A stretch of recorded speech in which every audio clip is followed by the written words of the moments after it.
Hi, I'm Seth Andrews. I'm host of thethinkingatheist.com. And I took a left at the Valley. I know we shouldn't have to scream that we're atheists. You know, we don't have non-astrologers and all that. But with the religious people taking over the world, I mean, we can either speak up or be pushed into a corner. I'm proud to be an atheist, a skeptic, a non-believer, an infidel, a heathen. I call it how I see it. I say it's ignorance and you just call it faith in unsubstantiated claims. That's something to be ashamed. I'm an atheist. Coming at you from Christian Hell, this is Left of the Valley.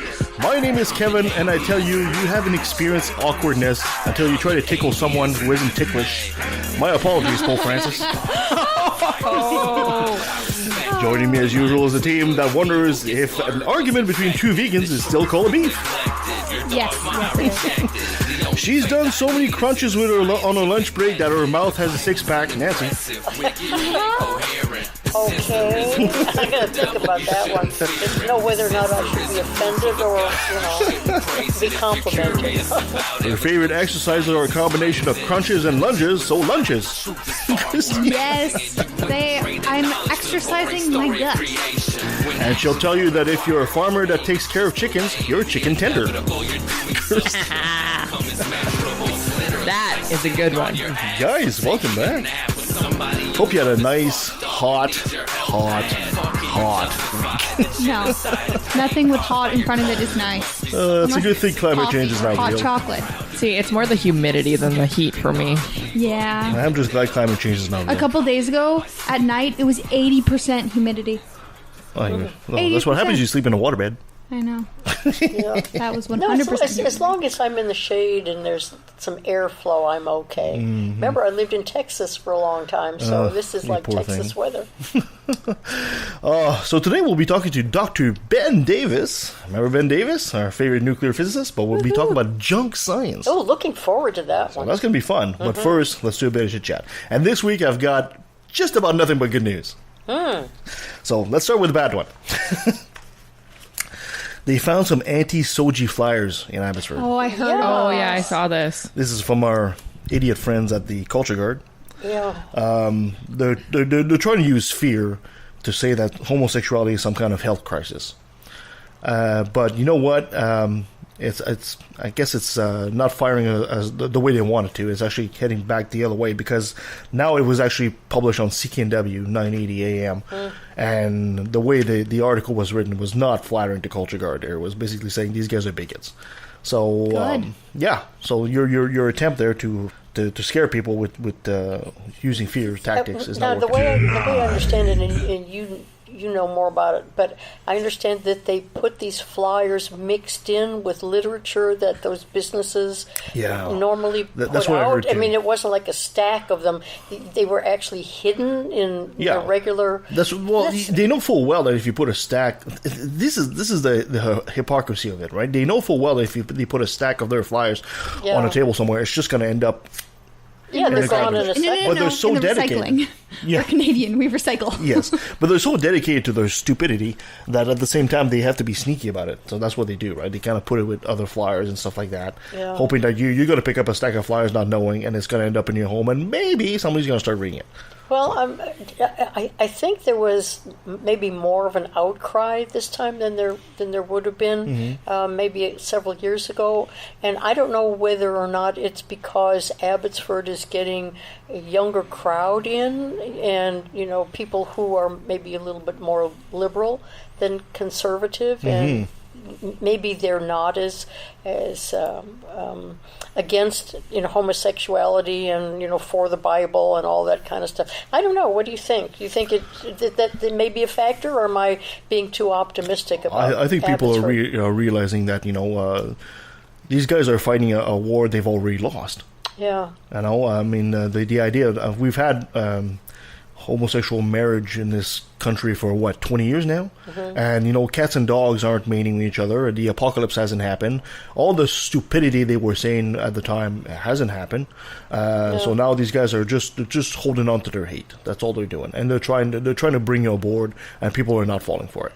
I hope. I mean, it's just they've perverted the original purpose of Soji 1, 2, 3, and so actually they're not against Soji 1, 2, 3. They're against the perversion that they created. Yeah, exactly. To get people to fear. What their children are being exposed to. They're saying things like Soji 1, 2, 3 is telling kids to pick a choice, to make a choice to be either gay or lesbian. No, it's not doing that at all.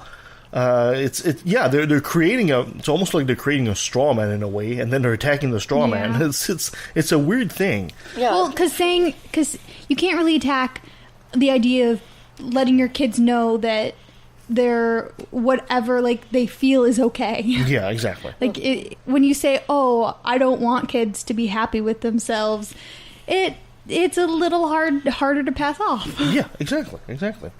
Anyway, that was the bad news of the week. I've got nothing but good news after that. You guys know InfoWars? Yes. Alex Jones. I grew up on it. I know it very well. YouTube took down 4 of their videos for hate speech and child endangerment. Good. The videos featured anti-Muslim sentiments, saying that they were invading Europe, and threats to trans people. One video apparently even showed an adult fighting a kid, and the title was "How to Prevent Liberalism." What? Yeah. How to beat up a kid, how to prevent them from growing liberal. Oh yeah, that's sure to work. Well, I'm glad to see that.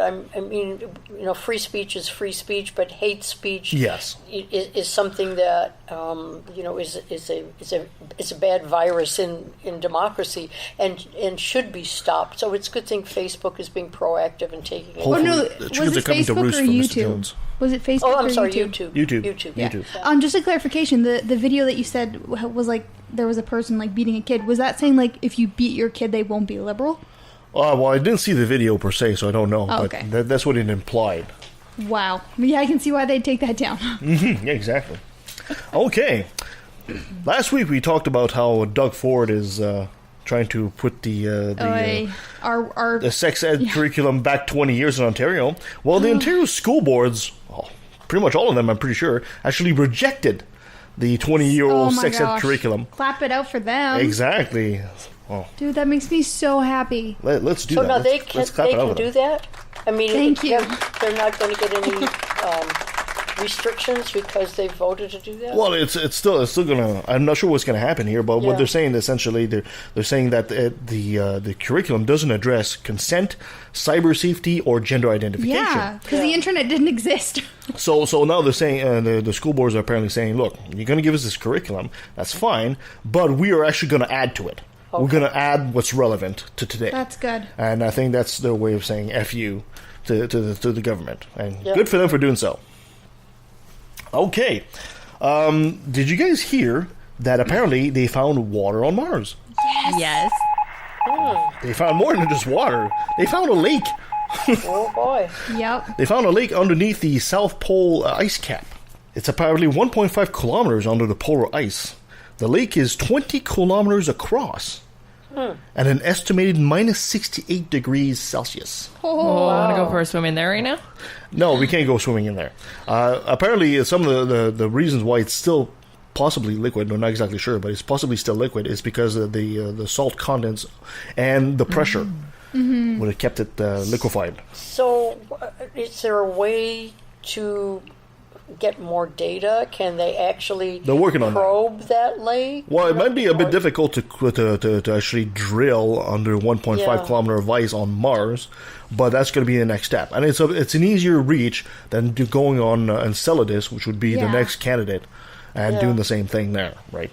And apparently mineral contents and all that. They might, who knows? You might be able to put a camera in there and something might swim up to it. I know, right? So cool. Absolutely fascinating. Did you guys hear that Canada is going to accept up to 250 white helmets and their families? Yes, this made me so happy. Yeah. But do you know, immigrants, they are taking our jobs. The white helmets are essentially rescue volunteers. There was a secret operation from the UK, France, Germany, the Netherlands, and Canada to pull these guys out of there because they're in a war zone and they've done a lot of work and they're basically treated as rebels by the current regime. Thank you, Canada. Yeah, so they went out of Syria into Jordan, and now Canada's going to accept, well, probably like 50 families and 50 white helmets and their families up to 5. Which, anyway, they're going to bring him into the country. That's such good, especially in today's political climate, from a country we shall not mention. But thank you, Canada. Yeah, exactly. And last but certainly not least, you guys ever heard of Me Too? No, but what is that? What is that? I don't know. I've never Did heard you also of it. hear that Me Too comes to the Vatican? Yes. Yeah. So, of course, the Vatican and the Catholics are known for the abuse of kids, but apparently there's been a lot of abuse on nuns, over the years. I mean, is anybody really surprised? No, not really. No, not surprised at all. I mean, if you have a series of events with priests abusing little boys, why shouldn't there also be priests who would abuse women? Yeah, exactly. I mean, they're not mutually exclusive. No, it's almost like they'd start abusing women because kids are kind of a step up. Apparently, cases have been erupting worldwide. Nuns are going public. Apparently, it might have started with a nun in India that filed a police complaint of rape against a bishop, and apparently kind of opened the floodgates, and now Me Too is going to the Vatican, which is very interesting. Yeah, I guess the nuns, I'm just guessing on this, felt that it would be against their relationship with God to bring this out into the open. They probably have hold the clergy at a high because they're with God, and now the interesting thing to look is going to be to see the Vatican's response. Well, actually, we do have a clip of the Vatican's response. You want to hear it? Sure, but this is won't what the Pope... it be in a different language? No. Well, there's a translator. Okay. There's a thick accent there, but this is what the Pope thinks that the strategy is going to be. To crush your enemies, see them driven before you, and hear the lamentation of the women. Gosh. That is good. Oh, that is good. So in other words, it's the standard Vatican response. Standard Vatican practice. Yeah, no problem. I genuinely hope the Vatican sees the impact of the Me Too movement over the planet and realizes that the days of brushing things under the rug is gone. Yeah, and your religion isn't protecting you. No.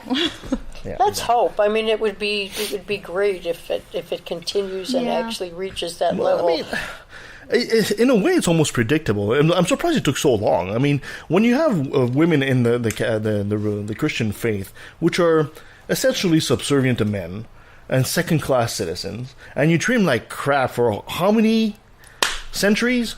Eventually, women are going to turn around and say, enough of this crap. Well, it's not only the Christian. It's, most religions treated women as second class. There's very few religions that treat women good. Especially when the men in that religion, like the people in the clergy, they probably haven't, had relationships in their life, so they don't know how to have healthy relationships, and they're not allowed to have sexual relationships. Yeah, I know. So, of course, you're going to get a lot of abuse stemming from that. They'll probably, in 1,000 years from now, when some anthropologist is going to look back at these stupid religions, they're going to say probably one of the worst mistakes all these religions did not was allowing them to have sex. Restrict, sexual freedom. It's probably one of the worst damn things they ever did. Somehow trying to keep people under control with that. Yeah. All right, my dear, you have a top 10 for us? I do, and it's timely and topical and tropical. Well, it's not really. I shouldn't have started that sentence. Welcome back, by the way. We missed you last week. I missed myself too, but it was unfortunately unavoidable.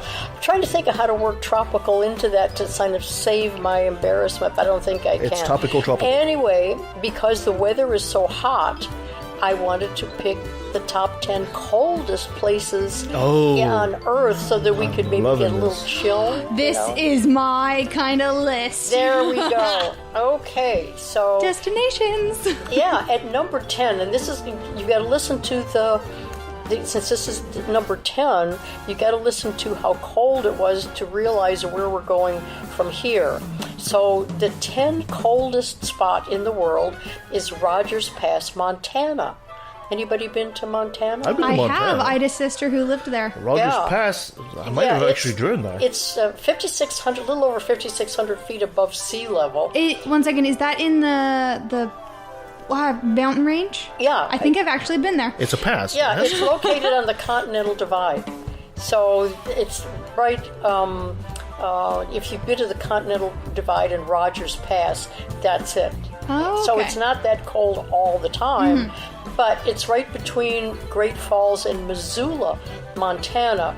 And so it's the second coldest location in the U.S., and it actually is the coldest temperature ever recorded in the U.S. outside of Alaska. So 1954, the low temperature was minus 70 Fahrenheit or minus 57 Oh, my Celsius. gosh. Yikes. And that was recorded during a cold wave. It get pretty hot. think it's pretty going chilly. up Yeah, it's just a bit there as well. cold. But just keep in mind that's number 10. Yeah. That's anybody starting to feel a little Nope. I'm putting I'm a like- sweater on. Okay, guys, let's go. Get my shorts Okay, on. here we go. Number 9, sort of local, Fort Selkirk in the Yukon in Canada. Ah. Anybody been there? I have not. Yeah, okay. That's a former trading post on the Yukon River, and it's in the Yukon. In 1950, it was deserted because of extreme cold, but now it's inhabited again, but only accessible by boat or plane. So the coldest month is January. The lowest temperature is minus 74 Fahrenheit or minus 58 Celsius. Yikes. You know it's cold when Canadians leave because it's too cold. Absolutely, that Good tells you. Okay, number 8 is in Alaska, Prospect Creek. And that was named the coldest place in the U.S. It's a very small settlement.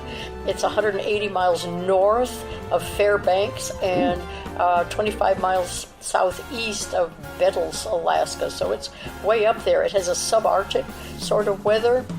So winters last a long time and summers are short.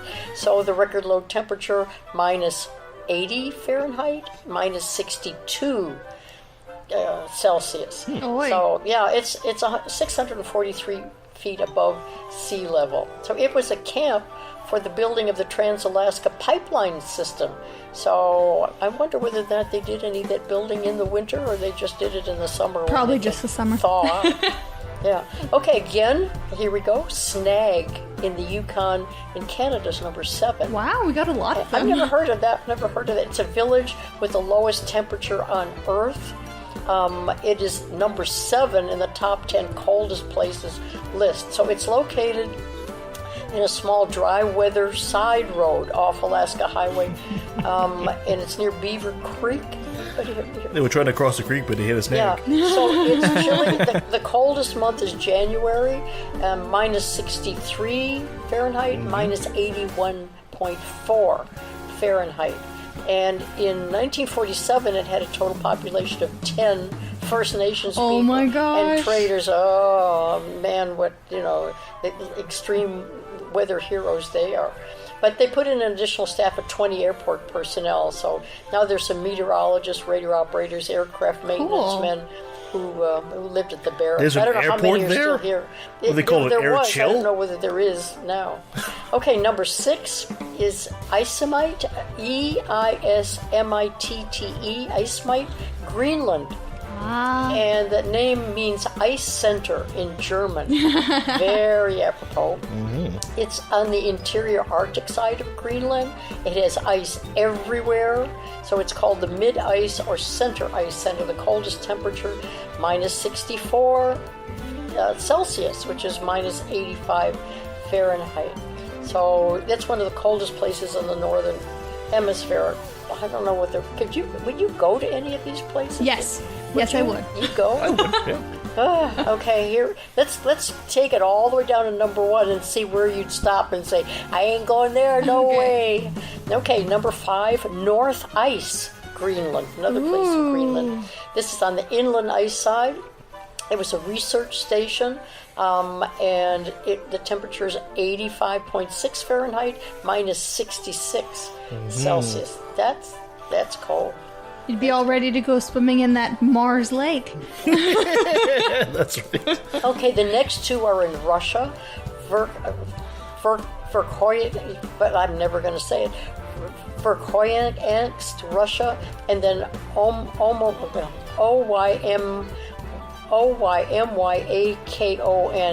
Omyken, Russia. Might work better if you use a Russian accent. So Or the a one, Morse with, code.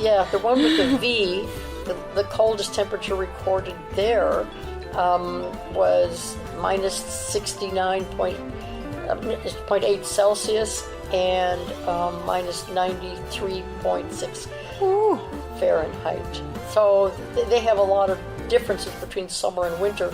And this, the one that starts with an O in Russia, that's supposed to be, that's supposed to have an extreme subarctic climate. So it's the coldest place in the world. There are two that they say on this list are the coldest places in the world, so somebody didn't do the research, properly, I'm sure. But who knows? The difference between 68 and 69. I'm sure you'd notice that 1 degree difference. Yeah, you wouldn't really notice it with a cup of coffee in your hand that started out hot. Coffee, ice cube? Iced coffee. A coffee sickle. Yeah, there's 71.2 Celsius or 96.2 Fahrenheit Wow. at the weather station. So I don't think there's any permanent habitation that's there. All right, so we're down Probably guarded by a couple of last polar bears. two. And number 2 is Plateau Station, Antarctica. Are you still in going to any of these places? Or do we lose you? I'd go. I'd go to Antarctica. Christina's still in. Oh, I'm still into it. You bet. Okay, after I don't know if Asta- I would go when it's in its lowest temperature. Okay, this is the second coldest place on Earth. It's an inactive American research and Queen Maud Land Traverse Support Base. The coldest month is this month, July. Really? See, yes, Of course, we could Antarctica. go. Yeah. Oh, yeah. It's still winter right Yeah. now. Okay, if anybody wants to go, because it's July and will be really cool, it's minus 123 on the Fahrenheit scale. So that's about 86. Minus 86. Ooh, that's just a little chilly. It has We're gonna cold need a few and parkas. brief summers. The summer must be from 4 o'clock in the afternoon till 2 o'clock. Sun in the goes morning. up for 1 hour, it comes back down. Yeah, That's your exactly. day. Exactly. Long, dark, frigid winters. Now, if I said that in January, we'd all be shuddering. But since I say long, dark, frigid in the middle of July and everybody's hot, do you feel as cold? No, you say long, dark, frigid, I think of my ex. Now, my question is, in that place, I'd love to see, like, if there's any, like, penguins or stuff that survive. Yeah, Oh, yeah, you of know, course. it's the same with it. There is, I don't Respect know. for penguins. I don't know. It'd be interesting to find out what animals live in those. I'm sure there are some. In Antarctica, yeah, There are some. penguins. There are some. penguins for sure. Okay, here we go. Number 1, Vostok, Antarctica. And Christina, you were mentioning this, not this very city, but you were mentioning the cold in Antarctica. So you were right on before we even started. And here's the cold. See if you're in on this one.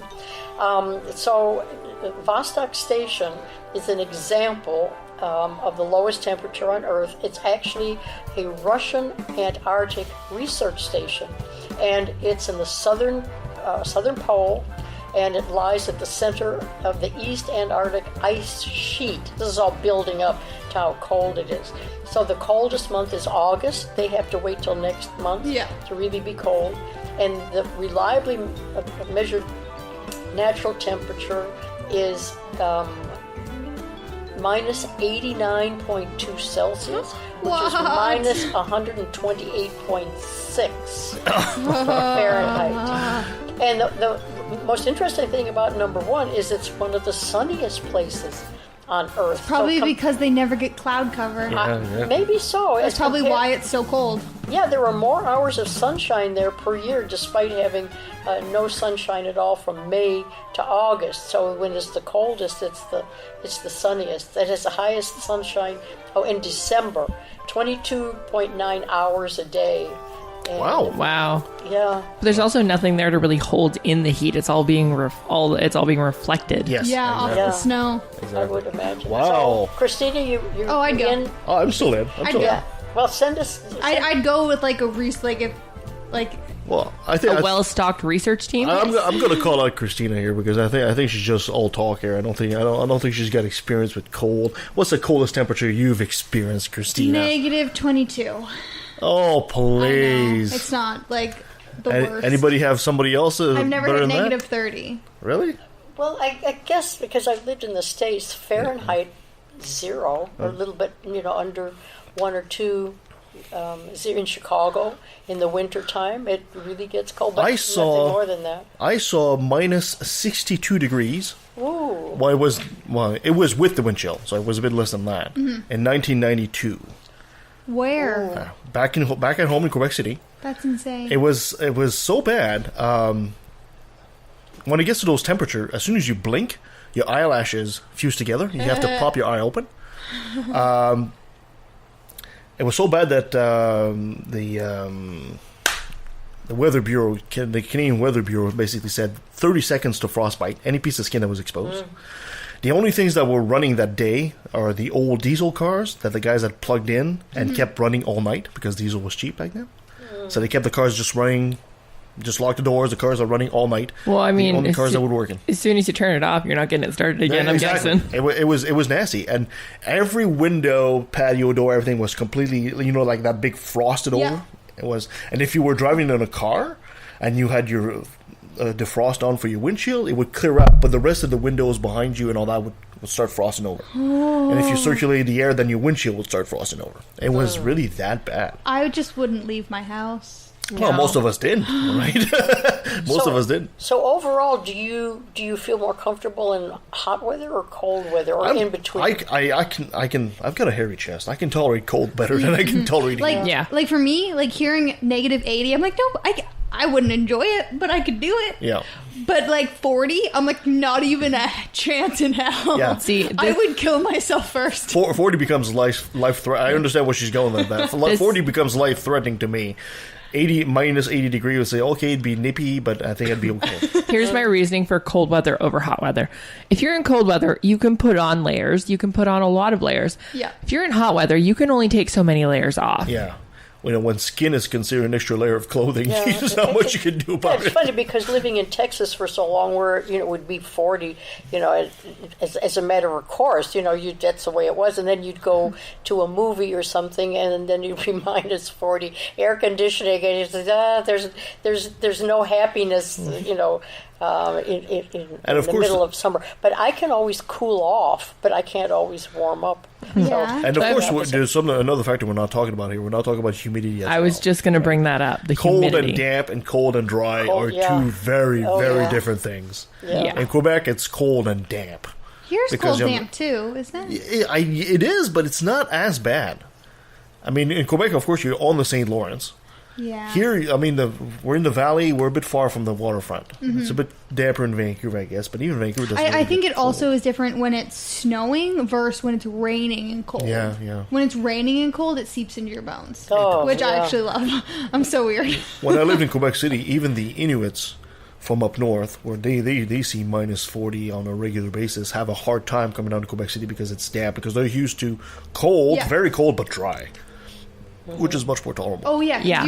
With dry, you can easily keep yourself warm. Exactly. But with the damp, it just seeps in, and it's really hard to keep it away. Okay, so I think we should start a GoFundMe so that Christina can go to Antarctica and she can do the podcast. We can interview her and really see what it's like. I think we should do a contest. Christina send versus your money cash only. Christina versus me. Which one of us is going to freeze to death first? Probably me, because I have less padding. Hey, you calling me fat? Yes. What? The comments of Christina are not necessarily those of Left of the Valleys.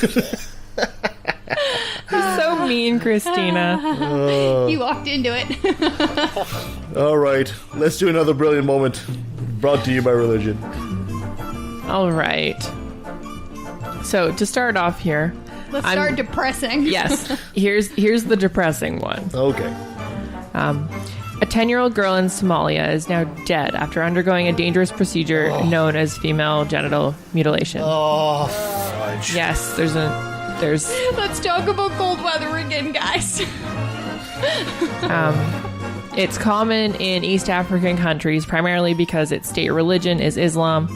which has a long history of circumcising women, at least partly, to prevent them from being hypersexual. Somalia is one of the places on the world that really are following this very strictly. I think they're the place where they're actually doing the most female genital mutilation in the world. Yeah, Ayaan Hirsi Ali, which I highly recommend you read her book. She's got 2 books now, I think. Infidel, this is the one that I read. It's a fantastic book, and she's a fantastic woman. I highly, highly recommend you read that. This FGM-related death is the first to be confirmed by Somalian officials in several years, and many people there believe it's a safe procedure. Like, there's so many people that believe it's safe. It's safe for the person doing it. Yeah. Yeah, it's certainly it not really safe when it comes to women's equality and women's health and women's everything. Not even women. There's where you'd like to see a Me Too movement spring up. Yeah. Like, this is just a 10-year-old girl. Oh. Well, I guess that's when they do it, though, isn't it? Before they reach, puberty, so that... Or they reach having the strength to fight them off. Yeah, yeah, exactly. Right. Dika Dahir Nur was taken on the 14th of July to a traditional cutter in her village.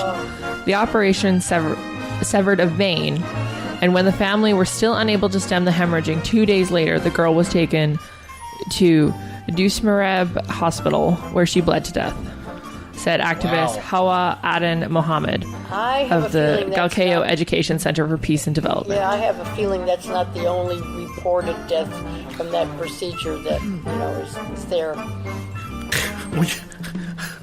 I would love to see a business card for that person. I'm a traditional cutter. What the hell is that? Well, I bet it is because, it's... I'm the village cutter. Yeah, that's right. I'm the village cutter. I cut clitorises. The Galmudug State Minister for Women's Affairs visited the family and hospital to offer condolences and explain the risk of death in FGM operations. Yeah, these things all often happen in small villages that they don't have hospital access right away. You have to go to the city to have a hospital. And this is where this perversion of all kinds, all these kind of perversion happen because it's basically based on ignorance. People don't know. Oh, I'm a traditional cutter. I've been doing this forever. Of course it's not a problem. Yeah. Well, if that woman had consulted her doctor, and doctor would have said, well, why the hell would you do such a thing? It's a stupid idea. That girl would still be alive today. Yeah. Unfortunately, despite the acknowledgement of the death, the Somali government doesn't seem likely to do anything about it.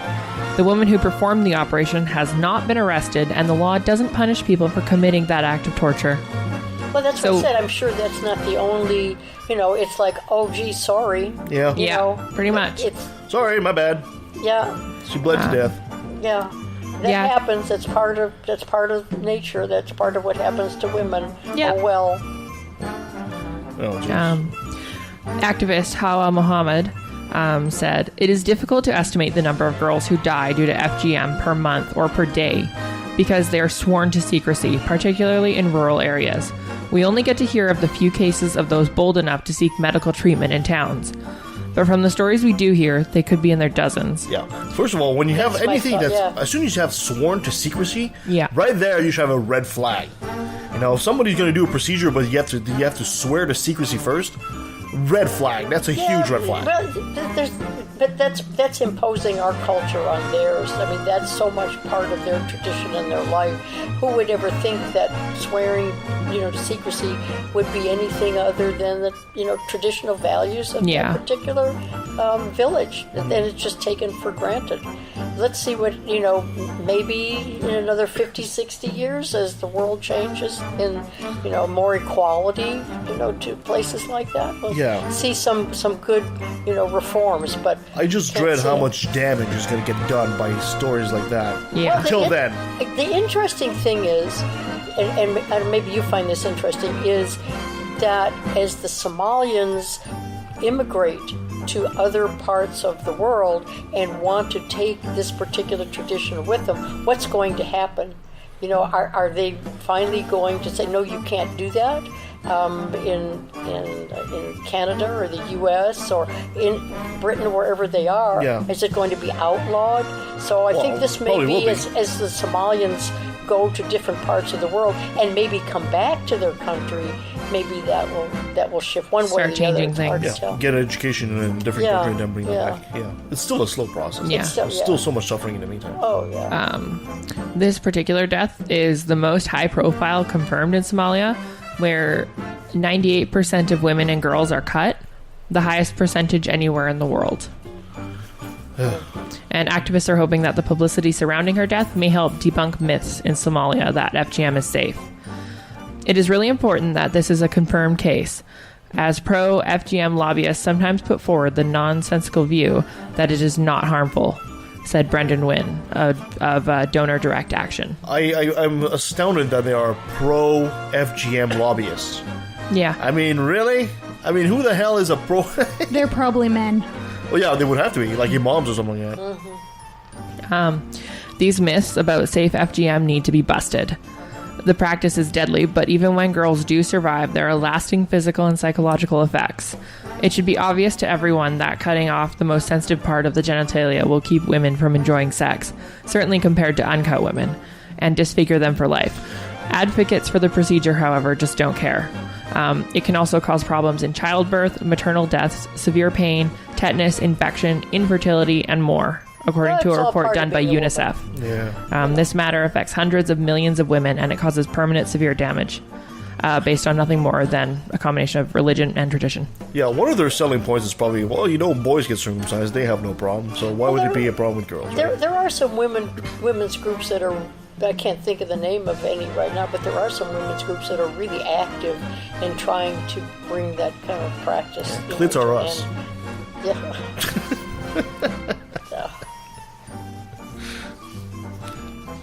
But yeah, I can't believe that, like, this girl is 10 years old. I know. Oh. All right. Shall we look at something a little bit lighter? Yes, please. Listen to these Christians discuss how Bigfoot is real and part of Satan's plan.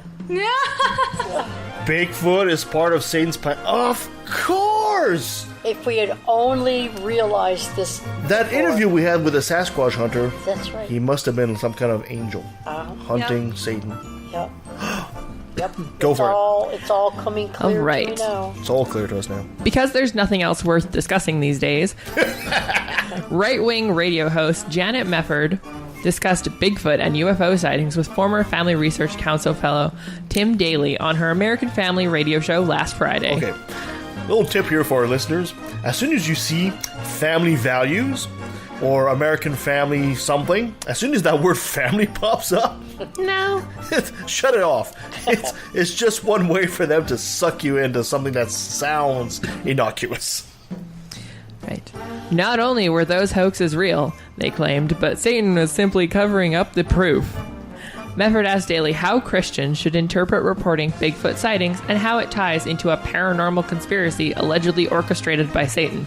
He's a busy guy, that Satan, isn't he? Yes. Yes. Yes, he No is. wonder we can't get him on an interview. Daly said it was telling that many, many reliable observers have reported spotting Bigfoot, but yet there is a virtual absence of tangible proof that would convince the skeptical public that such claims were credible. It's real, it's a projection, it's a demonic virtual reality, but it's not nuts and bolts, in this case, flesh and blood creatures, Daly said. Right, that makes way more sense than they don't exist. Yeah, I just have a hard time understanding what's the point of having a big, tall, hairy, ape-like creature as a servant of evil. What's the end goal here? That's a very good question, Kevin. Well, the end goal is just to give more credence and believability to the supernatural and that Satan exists and all that kind of good stuff. Or maybe, even though you don't have any tangible proof, he's real. We don't have any tangible proof that there's Sound a like something Sasquatch. else. We don't have any tangible proof that there's a Satan. And wouldn't it be just I hate easier to for him to break just it show up? everybody, we don't have any tangible proof that there's God. There's sort of a pattern. I know. going It's here. always I like know. it's always like these supernatural beings always need to speak through some spokesperson. Yeah. They can never do the work themselves. We need to I find really wish this- Jesus would knock on the door right now. Well, and Kevin, pop I up. was going to suggest suggest you be a PR, For Satan? spokesperson. Well, you got the big three. I could probably represent the Sasquatch. I'm hairy enough. Okay. Mefford, being the agent for good Sasquatch. skeptic for all of a few seconds, asked why those sightings always happened at night, when a daytime appearance could mean more clearer photos and more tangible evidence. Daly said that the devil designs Bigfoot sightings to happen when it is too dark to take clear photographs. The vast majority happen in the dead of night, and you wonder, why is this? And then, if you remember the biblical verse about the powers of darkness that love darkness rather than light, Daly told Mefford. Oh, God. This is making so much sense. I know! I just love how they give all these incredible powers to Satan, that he's the king of this world. Yet, he can't show up during the daytime because that's just... 'Cause light is bad. Your camera might be too much in focus.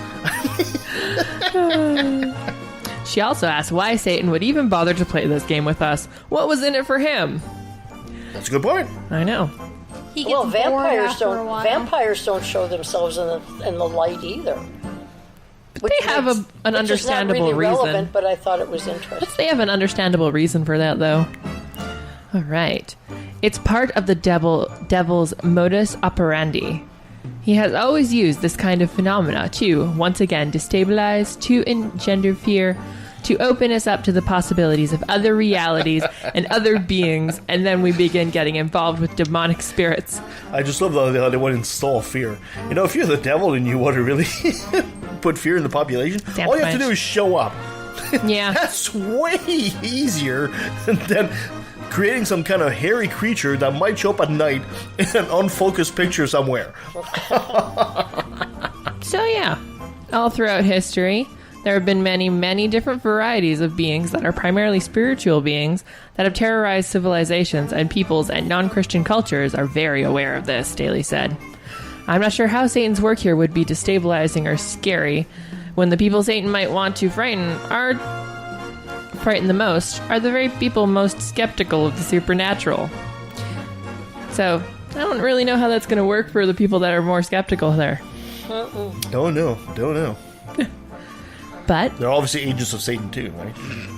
yes, Yep. I don't believe in Bigfoot for the same reason I don't believe in the devil. There's no evidence of either, so there's also nothing about them to fear. Yeah, I would agree.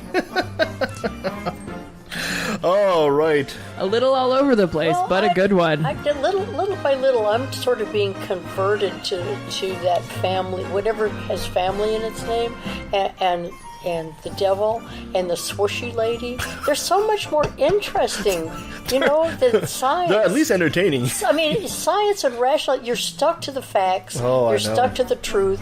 It may be boring, and it may be, you get the explanation, and then you have to The move world on. of imagination is so much more fun. I know. It just, it makes it makes life so much more interesting, doesn't it? Like, that didn't make I'm total on the sense, cusp. but it was entertaining. Yep. Yeah. Especially when they're talking about Bigfoot, because they have nothing bigger is, to it's talk about. entertaining. Like, really? Yeah. Yeah, that reminded me of that. You guys ever hear that old joke about this? They're in the middle of a church and in the middle of a service, and all of a sudden Satan himself appears in the middle of the church with flames, and people go out rushing in panic and fear, except for this little old man that's just sitting there in the pew. And Satan's kind of staring at him, says, "What the hell?" So he kind of goes to the guy and says, "Don't you know who I am?" So the little man says, Yeah, I know who you are. Says, "Don't you know that I can just set your soul aflame? I could just crush your eternal soul?" The old man says, "Yeah, I know exactly. You could do that." Satan's completely puzzled by this. Says, "Don't you understand that with one word I can just destroy your entire life, everything that's good about you?" The old man says, Yeah, I totally get that. I understand." And Satan says, "Well, how come you're not afraid of me?" And the old man says, "Been married to your sister for 50 years. Oh my gosh. Oh, that's a good one. Thank you, guys. So let's take a quick break, and when we come back, we'll be with Dr. Ben Davis, talk about junk science. And when I say junk science, I don't mean the science of your junk. Darn. We'll be right back.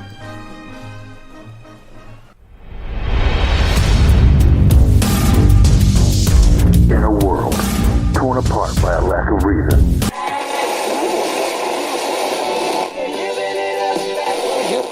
police. And I think it should be religion treated with ridicule and hatred and contempt. And I claim that right. In the morning. Hi, everybody. This is Robert Stanley from the Right to Reason podcast. And if you subscribe now, you'll get free. Learn more about the broadcast at therighttoreason.com.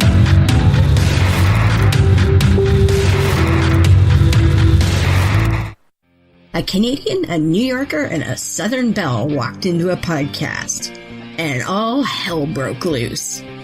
Seriously, though, what happens when we three ladies get together? Well, definitely a lot of talking. And accents. Funny accents. Well, I don't have an accent, but my co-hosts sure do. We mix North, South, and the Great White North together for 2 hours of pure secular discussion. Nothing is off limits. From goofy religions like Scientology, woo like ghost hunting and alternative medicine, to hardcore history, hermeneutics, sex, and science. We cover it all. What the heck is a hermeneutic? Well, it's not a guy named Herman who sings falsetto, that's for sure. Join Beth, Ashley, and myself, Deborah, every Monday night at 9:30 p.m. Eastern, and we take you beyond the trailer park and bring the conversation to life. Join us live on YouTube and participate in the conversation via the Q&A system, or catch us later on Spreaker, Stitcher, iTunes, and Nobex. Visit www.beyondthetrailerpark.com for links to the show and our upcoming schedule. Bring your wine and sweet tea and settle in for fun facts and free thinking. We happily wear the explicit tag, though, so make sure to wash out your mouth with something tasty before listening. That's live at 9:30 p.m. Eastern on YouTube. Come give us a like and a share, no matter what type of accent you have. Okay, just think about the Muslims at this moment who are blowing themselves up, convinced that they are agents of God's will. There is absolutely nothing that Dr. Craig can say against their behavior in moral terms, apart from his own faith-based claim that they're praying to the wrong God. If they had the right God, what they were doing would be good on divine command theory. Now, I'm obviously not saying that Dr. Craig or all religious people are psychopaths and psychotics, but this to me is the true horror of religion. It allows perfectly decent and sane people to believe by the billions what only lunatics could believe on their own. Okay, if you wake up tomorrow morning thinking that saying a few Latin words over your pancakes is going to turn them into the body of Elvis Presley, okay, you have lost your mind. Okay. But if you think more or less the same thing about a cracker and the body of Jesus, you're just a Catholic.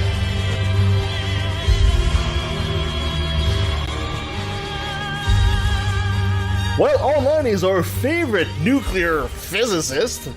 He's also the guy behind the Ask Dr. Ben. He's a snappy dresser and a snazzy dancer. Dr. Ben Davis, thank you so much for joining us once again on Left of the Valley. I don't think I've ever been accused of being a snappy dresser or a great dancer, so that was wonderful. It's one of the side effects of coming on this show. All of a sudden, you can groove like everybody. We'll write that one down for the record books, because that's probably going to be the only time in my life I ever hear that. Well, to be fair, we are all white people, so our judging of dancing isn't always the best. Fair enough. I'm pretty sure I got a message from his wife last time saying, "Hey, thank you so much." I'm doing the shopping cart. He's dancing better now. Every now and then my wife will try to get me to dance with her, and I'll be like, no, nobody wants to see that. But now this is a game changer, so you can initiate the dancing now. Dr. Davis, maybe I could give you a dancing tip, which is a very easy one. Just pretend you're a bacon strip and the dance floor is a big skillet. And you're sizzling, and you're twisting and sizzling on the dancing floor. I have been known to dance. Try to keep the spittle. I have been told that I've got good rhythm. It usually involves being like really, really drunk. And as well as being told that I've got good rhythm, I have been told that I am tragically white. So that tells you everything you need to know about that. It's okay, we can't judge. Nope. Oh, perfect. Dr. Davis, you're well known down south in the States, but up here you're maybe not as well known. If you be so kind, maybe you'll give us a good bio as who Dr. Davis is. Oh, well, I can certainly give it a shot. I, as you said, was trained as a nuclear physicist. I could not make a living doing that because ever since Sputnik, the government has dumped all kinds of money into training for scientists, but not necessarily bothered to, develop any jobs for them to do afterwards. Mm. So I did have a teaching gig for about 2 years when I first got out of grad school. Teaching was my thing. I really liked doing it, but it didn't pay the bills. So I went on to do about 20 years as a software engineer, and even had a few years in there as a machine engineer, and actually designed conveyor systems and robot systems and things like that for industry. So now I'm semi-retired. I've gone back to teaching, so I'm not as worried about the money anymore. And that's what I do for fun. The other thing I do for fun is go to conventions and give talks to lay people, even though I kind of roll my eyes every time I say that term now. But just sort of spread the message and evangelize about science and technology in general. Mm-hmm. Fantastic. And today we are going to be talking about junk science. Now, of course, when you mean junk science, I have a feeling you don't mean the science of genitalia, right? No. Okay. So maybe you'd be so kind to elaborate on what you mean by junk science. One of the neat things about this particular presentation and this particular thing that I do now, the junk science term actually comes from a fellow that used to work for Fox News, and his name was Stephen Malloy, and this was back in, let's say 1999, when we all didn't decide that Fox News was just a sounding board for the right constantly. But his term is misapplication of science, things that are presented as science that aren't really science, and things like that. Actually, I'll tell you this story. This is sort of the punchline to the whole thing, but I'll give you this one up front because God only knows where the conversation will go next. This thing was on DDT. He would say that the whole Silent Spring thing, which was a book that was written about DDT, back in the mid-'60s, was junk science. It convinced the world to make DDT illegal and, in effect, killed hundreds of millions of people because everybody in Africa is still dying from malaria because of it. Yeah.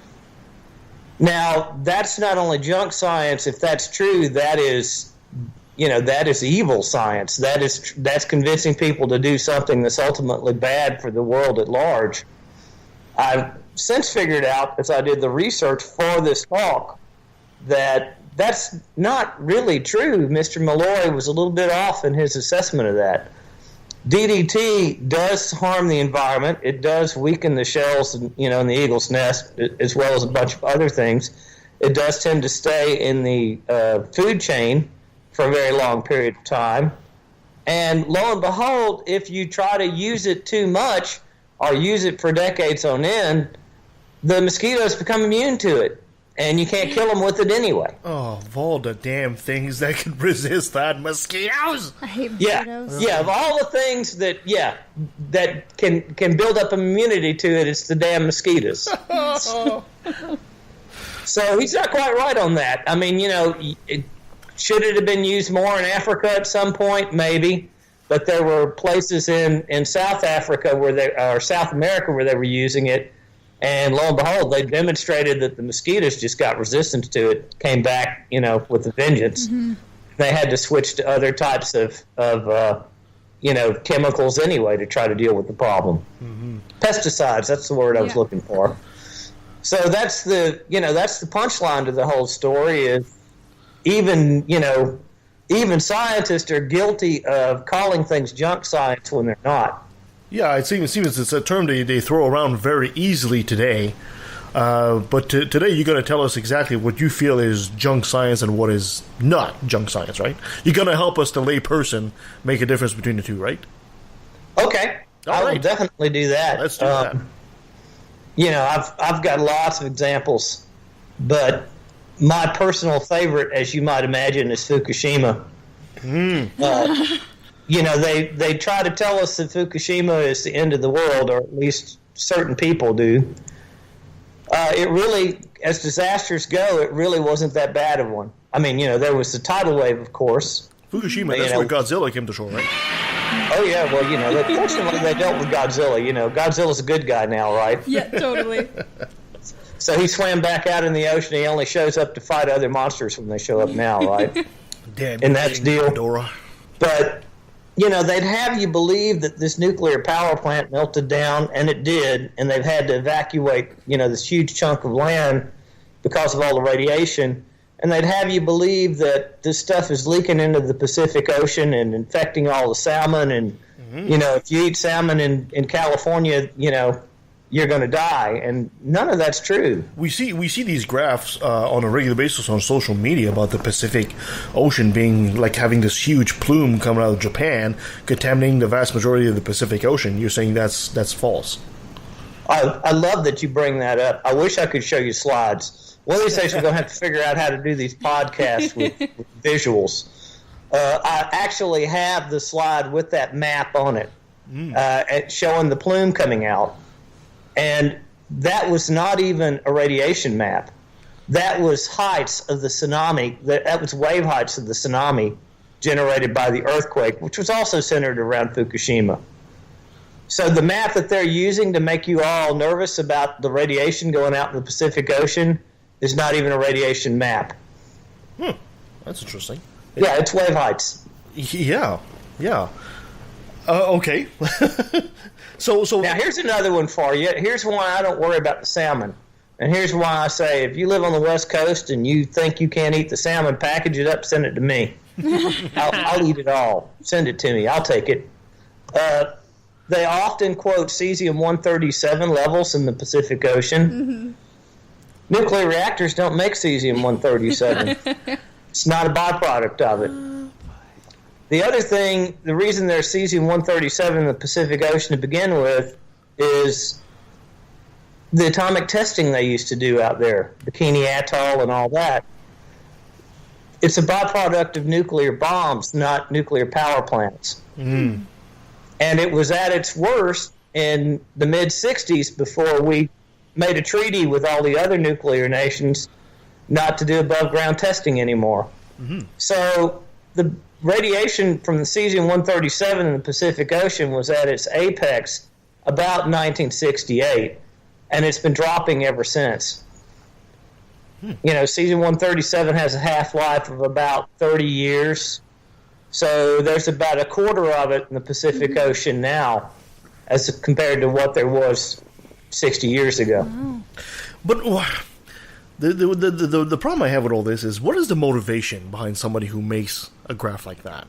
Somebody had to create that graph and post it, and then of course most people are completely ignorant and they just see a big headline and they just share it. But the person who created this graph, what is their motivation for doing something like that? That's a really good question. It's one that I pondered, every time I've had this discussion with anybody ever. There's sensationalism. Actually, if I can go off on another tangent for a minute. Oh, we do that a lot. Go ahead. There is a talk that I want to give called "What Happened to the Documentary." It's a personal vendetta of mine in particular, because I'm an auditory learner, as my wife, the psychologist, will tell you, and I love documentaries, television documentaries. I wish that I didn't have to go to a book to get really informative information every time. I'd love for somebody to make a documentary about Fukushima or 9/11 or whatever. But the problem is that they don't tell the truth. Somehow, when it comes to television, when it comes to that media, there is no obligation for people to actually tell the damn truth and to actually be honest about what's happening. Yeah. So the talk that I'd like to give is what happened to the documentary, and I can come up with name after name. You might disagree with me on some, but none of these people are, actually allied to the truth. They're allied to getting attention. Mm-hmm. they want to be famous. Well, I was in a debate with Robert Stanley and a couple of 9/11 truthers that he brought on. Yep. Just a few weeks back. That's not even been published yet. But, you know, they have all these theories about, you know, the government being involved in 9/11 and this and that. And it all traces back, I found out when I was doing research for this talk, as a matter of fact, it all traces back to this one guy who was in his early 20s who wanted to be a quote-unquote filmmaker. And he just invented the whole 9/11 thing so he could make a documentary and get famous. Yeah. Oh. So it was all about getting attention. So it could be about getting attention, getting fame, and it also could be about a political agenda or making money on specific products. Because I know there's a series of documentaries about cancer and about other medical problems where they put out the false information that sounds scientific, and it comes down to buying X number of dollars of products that are actually better for you than what the medical community is trying to do with drugs that are harmful. So it what you're saying is it fits in that type of a category for the producer or the creator of that type of documentary or graph. If I hear you absolutely. Correctly. You've summed it up, you know, beautifully, better than I was doing it, actually. The only angle that you didn't throw in there that is worthy of a mention is, for a lot of people, it's almost like a religious belief too. Yeah. You know, it's, you know, they want to believe in a religious way almost. The government can't be trusted. The end of the world is nigh, and anything that fits that narrative, they just jump right on that bandwagon and assume, you know, it fits their worldview. Yeah, so they assume because it fits their worldview that it must be right. I know firsthand, because I grew up in a household with my parents being 9/11 truthers and, like, constantly listening to, like, Alex Jones and very much in that, like, the world is, like, this big conspiracy. And documentaries were a big part of that. Well, I totally understand where Dr. Davis is going with this, because I'm like him, too. The documentary has great appeal to me when it comes to learning, much more than a book. When you recall the old documentaries, they were very monotone, but very factual. The reproduction of the elephant is... right? Remember those? Right. But then they got sexier, and they sold more, but at the same time... The idea of making it true or not kind of lost its way with it. I'm not saying that's the cause and effect of it, but I'm saying it seemed to have happened around the same time. Oh yeah, and somehow it was, you know, if you write a book and you put bad data in it and you don't list your sources and you don't do all kinds of things to prove your case, then there are plenty of people that will jump all over you for that. But somewhere along the way, you could make a quote-unquote documentary. You could get a much larger audience. You could get everybody jumping on this bandwagon with you, but yet the people that are going, hey, where are your sources? Hey, have you really checked this out? Your logic's a little flawed here, dude. Mm-hmm. They don't jump on you the same way they do when you write a book and say that kind of stuff. It's quite true. It's quite true. Why they can get away with that in the TV media versus the print media is beyond me, but it's something that really needs to be fixed. Because, you know, I would love to get pertinent information, accurate information, you know, watching a documentary as opposed to having to read a 300-page book for everything. You know what I mean? Yes. I think that's exactly it. It's a lot easier to digest a couple of minutes of movie than digesting a 300, 400, 500-page book about a topic. Right. Well, Dylan Avery, by the way, was that jackass's name, if you were curious. Okay.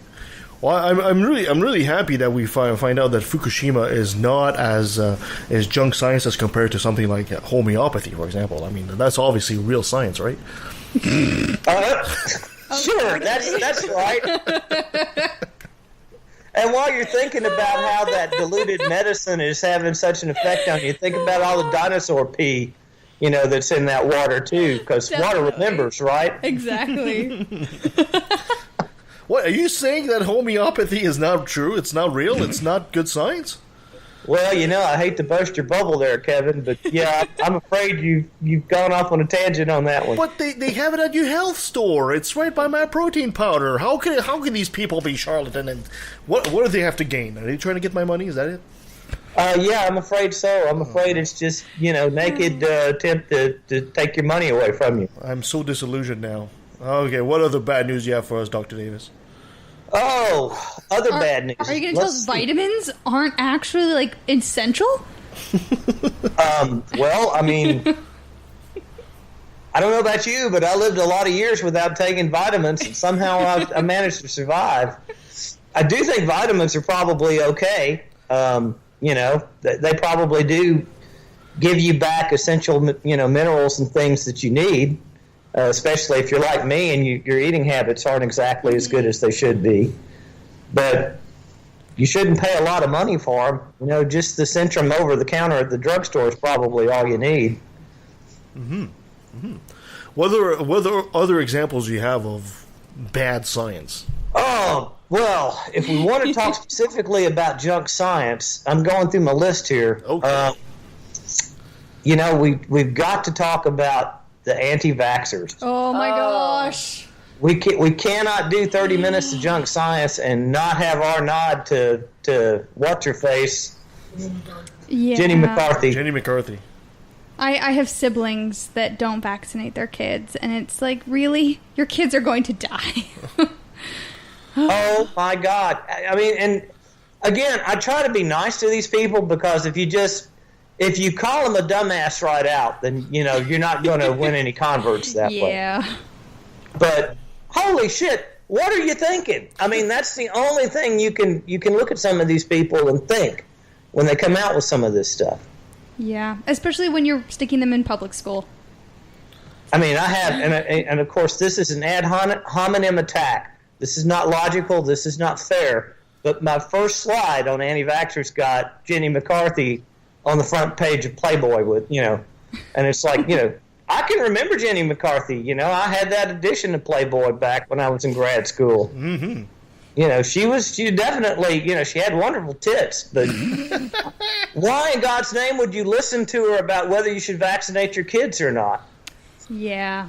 Well, I guess because people can understand her and relate to her more than they can with someone with a PhD in nuclear physics. It's like, oh, she's one of us. She understands us. That's exactly She's it. not using words that we don't understand. And the problem is that you run up against all the time, I'm sure, and it's so difficult, is once people are ingrained with the bad science because they don't understand the difference between the good and the bad, trying to get them to understand that what they're attached to is false and believe the nuclear physicist guy that they can't quite relate to because you're too brainy. It's very difficult. It puts, it puts knowledge, on a chopping block. And what do you do to help convert people from the bad stuff that they think is the good stuff into the good stuff that they still think might be the bad stuff? Mm-hmm. Well, there are a lot of days that I just absolutely despair from it, because it's like I've talked to people, these folks I'm debating with, going to apparently have monthly debates with, because not only do they believe in 9/11, they believe in contrails. They believe, they believe that space doesn't exist. Oh my! Are they flat earthers? The Earth is flat, Yep, there and it the sun's not really 93 million miles away. Oh. And there's so many people that I look at and talk to, and I really do have the thought, man, you are so broken and you are so misinformed in so many different ways that I don't even know where to start with you. I don't have years to sit here and talk to you individually and convince you that you're just completely deluded. But there seem to be more and more people like this in the world. But I definitely do try to avoid the big words. I do try to, not sound condescending, but sound like, one of you, however you want to put that, so that I'm not threatening or anything like that. But I also have to, occasionally throw in words that show that I understand the basis of this and the logic behind this. So I try to come off as being intelligent but not threatening. Does it do any good? Hell, I don't know. I swear a lot, too. I say fuck a lot, if you hadn't noticed that. Maybe I'll ask a psychological question here. Dr. Davis, sometimes I get the feeling that a lot of these people hold on to their opinions because even if you were, let's say, the anti-vax there, even if you brought them the raw data, you bring them intellectual data and they respond on an emotional level. And I also feel that sometimes a lot of people would rather stick to a gun than being wrong, because being right is one of the greatest feelings we have as a person. Adversely, of course, being wrong is one of the worst feelings we have. And I think a lot of people are trying to avoid this feeling at all costs, even to the point of being stubbornly ridiculous about it. Oh, yeah. And it's funny because at some point you get over that. And in my head, I'm just thinking, it's kind of like getting rejected at the bar when you're single, you know?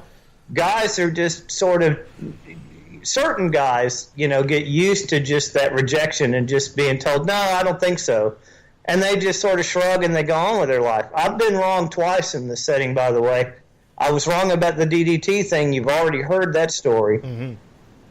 I was also wrong about global warming. And it goes back to fitting your narrative and your worldview. You know, the first exposure I had to global warming was Al Gore. And that guy is just so far off to the left on everything, I didn't trust him.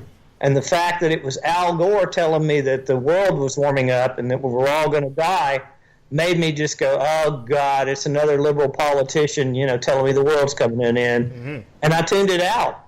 And I went to this one con in particular where every year they would have this ongoing debate about whether global warming was real or not. And it was coming back around for the third year, and it's like, I'm going to prepare for this talk. I'm going to make sure that my facts are right. And so I went and pulled the data myself, started looking at it, and I'm like, holy God, you know, this is a real problem. You know, it took me 3 years of sitting on panels before I sat down and said, I'm going to pull the data, I'm going to set all of my, you know, preconceived ideas aside, and I'm going to just look at the data with fresh eyes and see what I see. But isn't that exactly the problem? The average Joe out there doesn't. First of all, they don't have the time, nor the understanding of the data, nor do they want to spend the time doing it either. And it's the time that's the big problem with a lot of it, is, you know, you don't have the time. So essentially, they put their trust into a source. And now the problem is which sources are reliable and which ones aren't. Mm-hmm. Do you think it might also come from, I know with religion, a lot of religious people are taught to mistrust scientists and people in, like, universities and who have a lot of knowledge. Because, like, I know myself growing up, like, scientists were evil. Like, they, like... We're this big cabal, because I also grew up in a house where we believed the Earth was 6,000 years old. Of course. You have all these nuclear physicists turned teachers. So, he's rolling in a Ferrari for sure. Like you were saying how you didn't trust Al Gore, so you just wrote off all the information. If people are taught not to trust scientists, does that make it more likely that they just will write off any information they're giving them? I think it absolutely does. I mean, again... This is another one of those things where I stand back, and it seems like, again, something went horribly wrong, as with the documentary. Something went horribly wrong about the mid-'70s is the best place I could place it. I grew up Southern Baptist. I was a Christian for the first 32 years of my life. And growing up in that environment, there was never any discussion about scientists not being trustworthy. Mm-hmm. That only happened, I'm going to say, in the mid-'80s, when it became this political war between traditionalists, conservatives, and the left. And the left would always quote scientific data and try to be logical in their arguments. And the right would go, oh, you're just trying to fool us with that fancy science stuff. No, Ronald Reagan. That's exactly it. I've been saying that for 20 years now. Yeah, and... that hurts me on so many levels, I don't even know where to start, because first of all, I think there are intelligent conservatives in the world. I think being a conservative is not necessarily a bad thing. The conservatives that we see in the United States that are up front and center right now are definitely a bad thing. But I used to know some really smart conservatives in my life. As a matter of fact, a lot of them were scientists and engineers. I'm sure those people are still around. I'm sure they're not all dead. They were my college professors at my Christian university, when I was back in the mid-'80s. But somewhere along the way, scientists became, sort of put up as bad guys, as somebody with this agenda to try to teach you that evolution is real. There's no agenda other than finding the truth. Evolution's real because the fossil record says it's real. Mm-hmm. It's the logical conclusion that you draw when you look at the data. And yeah, unfortunately, there's an entire class of people now that don't think they need to look at the data. And they think when you try to show them the data or you try to talk to them logically that you're trying to do some sort of, mind fuck on them, some sort of hypnotism. And it's like, that's not the deal at all. We just want you to see the world the way it is. Yeah, exactly. Okay, so we just finally found out that homeopathy is not real either. So, and there's people that actually, and again, there's whole, organizations devoted to debunking this stuff, right? Mm-hmm. There's actually people that stand out in front of, the manufacturing plant on certain days and quote unquote overdose on this homeopathic medicine. Yeah, James Randi was famous for doing that. And yeah, so James Randi's famous for doing lots of stuff. True, that guy's awesome. I wish that guy would offer me a job. I'd go to work for him. You were saying that you're giving this talk at a lot of different conventions. Where are you giving the talks, and what kind of reception are you getting? And I guess underlying that question is, do you find a lot of pushback? Do you find a lot of people who don't accept what you're saying and just get up and challenge you, in the question-answer period, if you have one? I do have a question-answer period. I usually try to leave. I tell people they can interrupt me anytime they want to during a normal talk, but I try to leave them 5 or 10 minutes even at the end. And the funny thing is that has almost never happened. I was actually sitting in, you asked me where? Dragon Con in Atlanta. That's the big one. I've had a couple that I do in Williamsburg, North Carolina, of all places. And then Chattanooga, Tennessee. Chattanooga, Tennessee ends up being a huge mecca for conventions. Who would have known? Who would have known, yeah. So, the places like that, there was a con in Greenville, too, that I loved and supported. But, they didn't do very well. They only lasted 2 years. But, yeah, all over the Southeast. I'm doing another one. I think I'm going to do one in Charlotte before too long. Hadn't heard back from them yet. So all over is the answer to the question. But the rest of it, I don't have a lot of people trying to stand up to me. In a setting like that.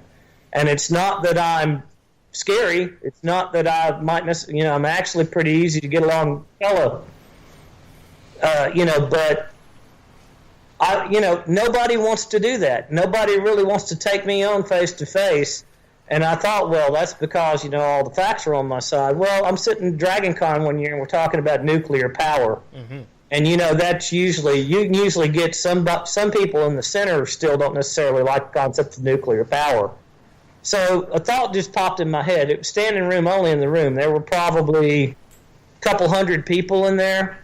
And a thought just popped in my head, and I said, okay, show of hands. How many of you people support nuclear power? Every hand in the room goes up. Is there anybody here that doesn't support nuclear power? Not a single hand goes up. The problem with doing this and evangelizing this way is you find yourself preaching to the choir most of the time. The people that really need to hear it don't show up to science fiction conventions and science conventions and listen to the panels on science. Fair enough, but at least if you're preaching to the choir, you might be able to actually give them better tools when they go out and face the layperson. Absolutely, and I tell myself that's what I'm doing is I'm making them more confident, and I'm giving them ammunition. The one The one girl that did confronted me after the talk was over, which was kind of her, and that was a talk on the paranormal. I've got one that's called Paranormal Fact or Fake. Wait a minute, are you telling me that Bigfoot and ghosts aren't real either? Oh, did you not? Hey, did you not see my video a few weeks back where I went to the graveyard and hung out with the ghost hunters? Oh my gosh, no, I did not see. I need to see that. No, I did not see that. Well, you know why you didn't see it? Well, first, they were streaming it in the beginning, but after about 30 minutes, they cut off their stream. Because I don't know. I guess it wasn't working for them. But my video is only 1 minute and 20 seconds. My video is me standing in a graveyard at 12:30 at night, going, I don't see jack shit. I've been here for 4 hours. I haven't seen jack shit. Oh my the ghost hunters have gotten bored and gone home, so I guess I'm going home too.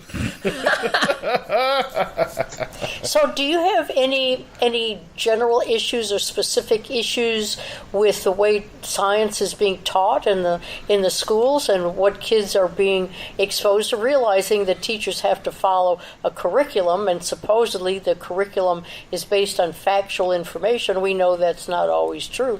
But do you find there are problems that start at that level, that people, once they're indoctrinated to false information in schools, that they have difficulty overcoming? I don't blame the teachers at all, actually. And that might be some of my own biases coming out, being a teacher and being married to a school psychologist and hanging out with teachers most of the time. We need to interview her. Bet you she's got things to say about Dr. Ben. Oh, she absolutely does. I'll have to give her the computer and walk in another room or something so I don't have to hear it. But, I don't blame the teachers. I think the bigger problem is laziness. The students that I get coming fresh out of high school, they don't know science, they don't know math, and it's clear that they don't know it because they weren't paying attention. So you've got a couple problems there. You've got a lack of discipline being imposed at the lower levels, because I think pretty much their leadership has told them that they can't come down that hard on students. I occasionally get that. I occasionally get, these are the paying customers and you have to make them happy. This is a for-profit college. And I just kind of look at them and say, you got the wrong guy for that, when they start talking that way. But it's always the administrators that are saying that shit, not the teachers. Yeah, so the teachers try to get as much in there as they can. So the teachers overall do a good job, and in some cases it's the parents who have agendas or have ideas where they tell the kids, well, you may have learned that in school, but that doesn't mean it's true. Listen to your dad.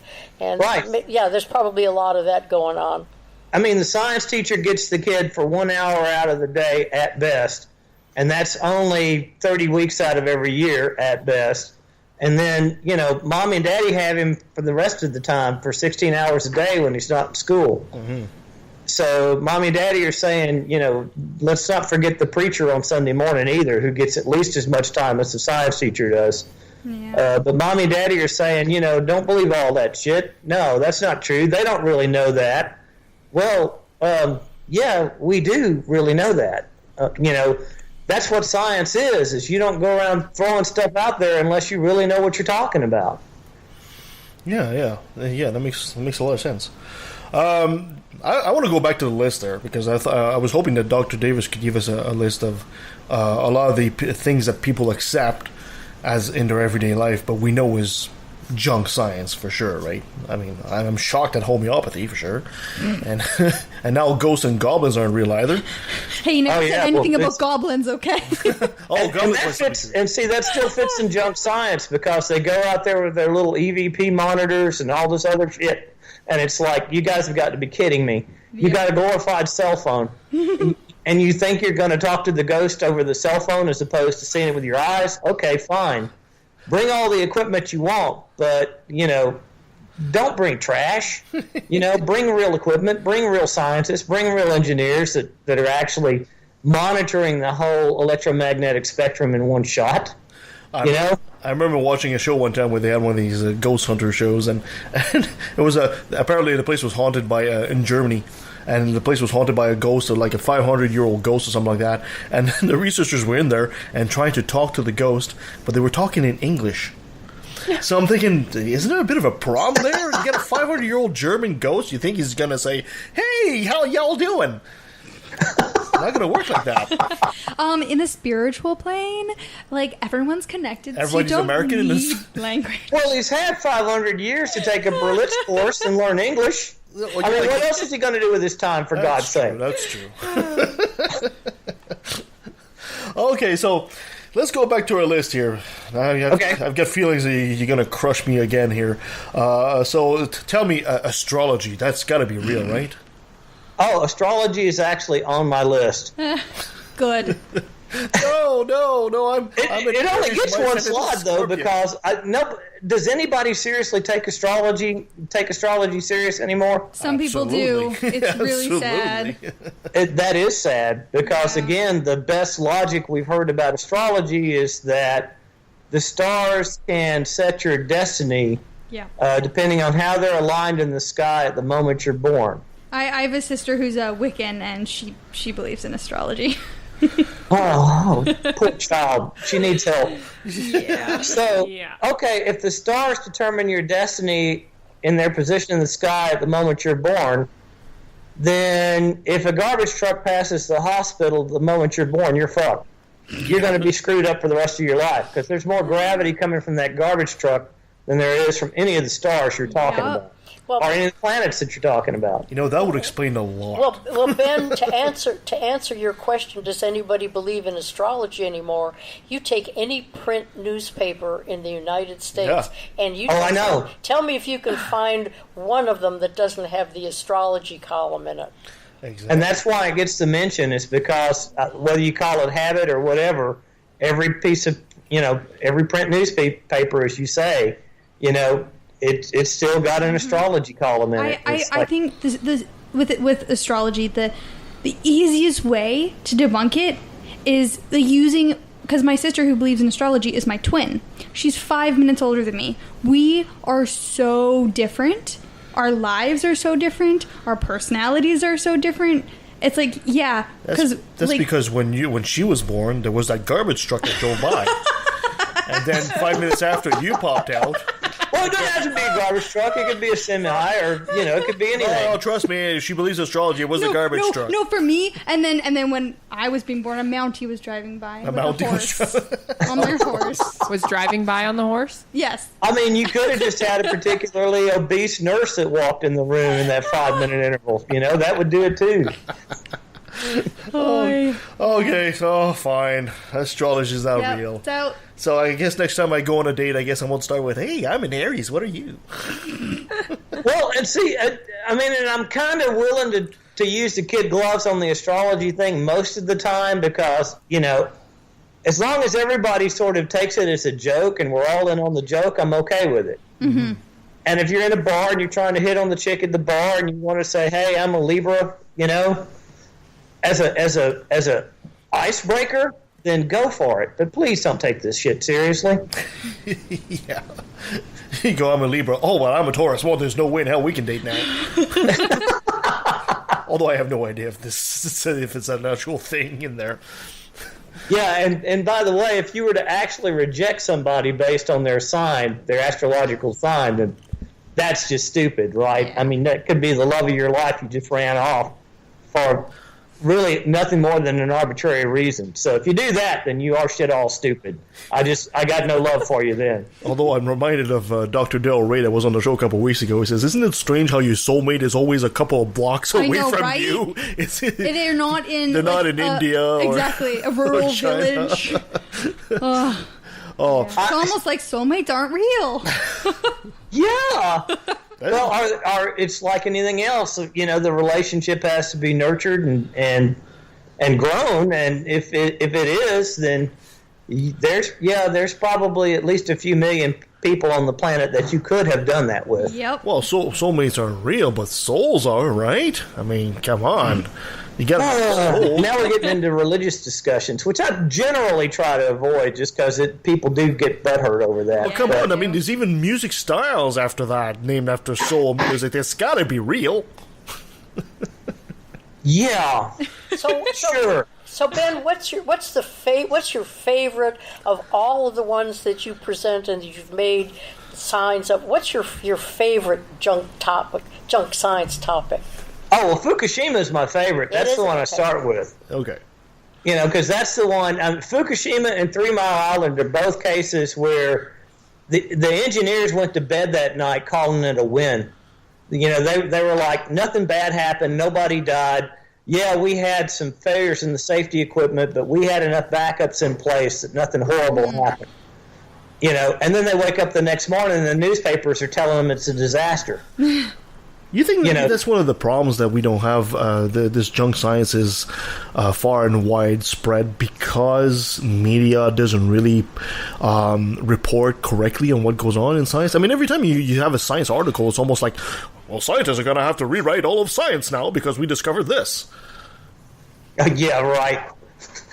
And you know, there's a new theory for gravity because, you know, gravity waves have been discovered and Einstein wasn't quite right. It's like, wait a minute. No. That's not what the guy said. Mm-hmm. My advisor, I can remember even 30 years ago when I first went to grad school, my advisor and I were talking about this. You know, the journalists are great and they do a very important job, but they're not scientists. And they came and talked to my first advisor, who was German, about the work he was doing, nuclear astrophysics, and why he was doing it. And he said he talked to the guy for 3 or 4 hours, and he said by the time the article came out, he didn't even know what he did anymore. Wow. See, wow. That advisor was that German ghost we were talking about. That's why he didn't know. It's all right, but he did learn to speak English somewhere along the way. Obviously, didn't learn to speak it well enough for the journalist that was interviewing him, but he did learn. So, Dr. Ben, in conclusion here, if you were to give some advice to us, the layperson, especially me and my little dumbass, about finding good sources for a proper science education, where would you point me? Oh, goodness. There's plenty of them out there. And again, you know, life's too short. You don't have time to study everything to the nth degree. So you have to start with people that are trustworthy. So Breitbart. If they're trying to sell you something there and not trustworthy, throw them out right from the very beginning. If they're not mainstream, you know, it's risky, but, you know, there are people that have come up with ideas that aren't mainstream that turned out to be right. What you really need to do, there's a YouTube video, and I will get you the link if you need it. It's called, Sherman does it. Michael Sherman does it, the head of the Skeptic Society. Yes. But he's actually aping a piece that Carl Sagan did on Cosmos. Mm-hmm. It's called the Baloney Detector Kit. Yes. It's got 10 key points in it, if I remember right. And it's things that you should look for whenever you're presented with something that might be a little suspicious on the facts. Okay. You know, it takes 15 minutes to watch it. It's a great video.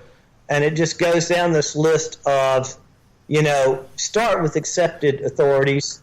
You know, if it's too good to be believed, it probably is not true. You know, things like that. Mm-hmm. You know, people that can't quote sources or quote themselves as sources. They can't be trusted.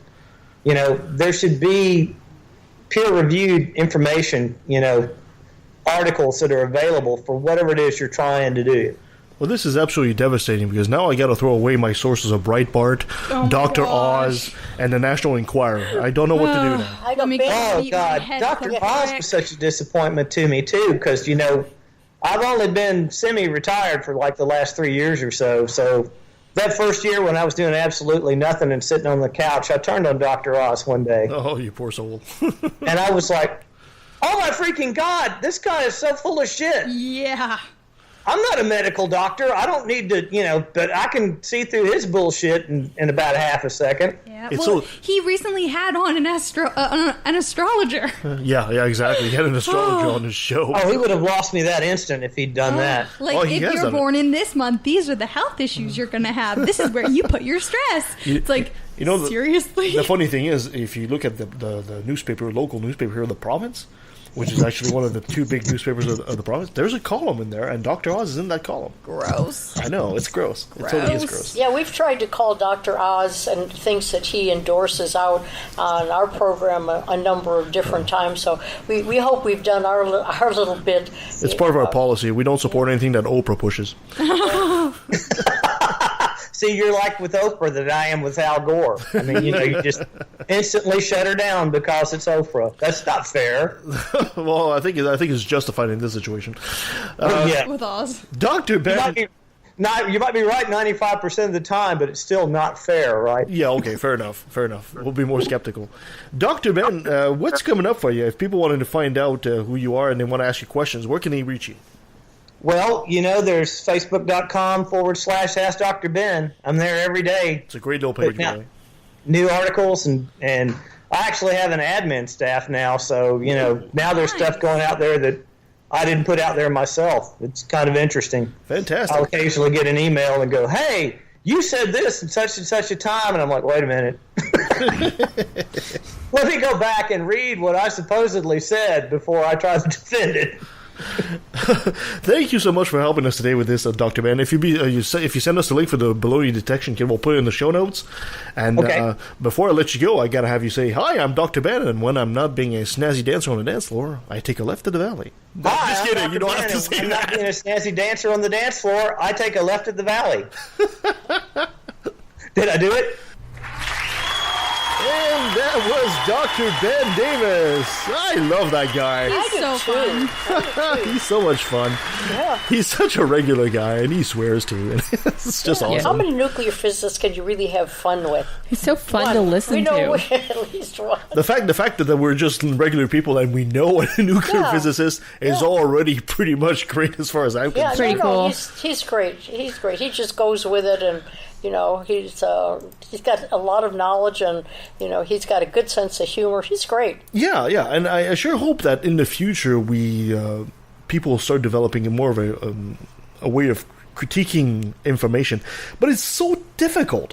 I mean, I got caught sometimes because you hear the stupidest things in the world, and you're thinking this is such a crazy world that it might just be true, right? I mean, I heard one time there was a law that said that in case of emergency, you had the right to eat your wife. Now, that sounds ludicrous. That sounds absolutely ludicrous, right, when you think about it that way. Yeah. But if I told you it was a fatwa from Islam, all of a sudden it becomes almost believable. And this is the trap, right? Because there's always a grain in there of truth, right? Because if you take a religion like Islam, which is so anti-women, they're so second class, it's almost believable that somebody be crazy enough to pull that kind of fatwa to saying, in case of emergency, it's the end of the world, you can kill and eat your wife. It's almost crazy enough to be true. Well, I think part of this goes back to the discussion that we were having in having to do with trusted sources. If your trusted source is Fox News rather than Al Gore, you're going to have a hard time parsing where the truth actually is. And I think that's a big part of it, that people are becoming more polarized, and the trusted source, it can do no wrong. Yes. And also, I think he also brought up a very good point, the point that we did with Oprah and all that, is that sometimes, even if it's a bad source, being skeptical doesn't mean denying right away. Yeah. You have to be skeptical, even if it's, it's unlikely, but even Alex Jones could have a point one time. But that takes intelligence and awareness, and not all of us are intelligent and aware to be able to leap over those obstacles and find what's See, I true. know this time when you said intelligent and aware, you did not look at me. You actually looked up. See, I think there's some subtle language there. No, I'm trying to stay focused, Kevin. Thank you so much, ladies, and thank you for listening to us and joining us today.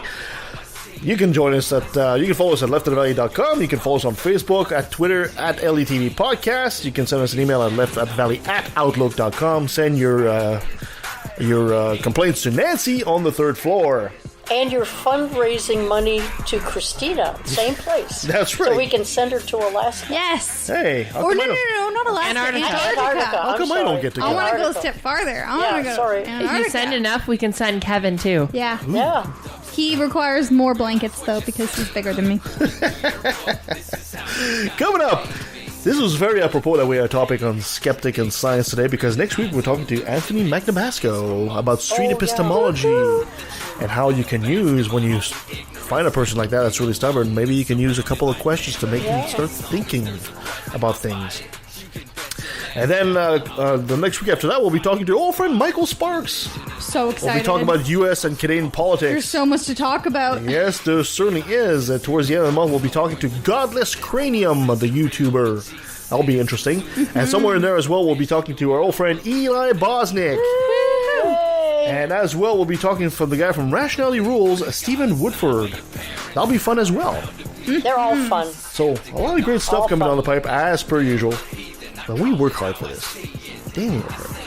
All right, it's a beautiful day out there, guys. I will let you free now. Go out there and go I don't want to go out there. I want to go cuddle my new child. Everybody go out and chill. Yeah, chill. Think of the cold temperatures. I'm going to go die. Go enjoy the sun, the whole summer that we have. No, I'm going to go sit in my house with a fan on me. Thank you, guys. Until next time. Bye, Kevin. But I swear to God, unintended, I find it disgraceful that thousands of children are raped by priests, and since they're holy men of God, they get away scot-free. And the Pope does his very best to keep it on the hush. Don't wanna affect business, he loves money too much. We know that they love the kids, but how the fuck can we protect them while they planning to molest them? We teaching them to respect them. Respect them? Fuck that. The system is broke down, working backwards, and the only action or tactic I plan to practice now is to attack them. The parties of God's hands are bloodstained, millions of murders by believers, and they're all in God's name. And let me take a sec, don't mean to sound so hateful, but I swear to God, unintended, I find it disgraceful that many atheists are told to be quiet. You're not alone, speak your mind, time to let it be known. I'm proud to be an atheist, a skeptic, a non-believer, an infidel, a heathen, I call it how I see it. I say it's ignorance and you just call it faith, and unsubstantiated claims, that's something to be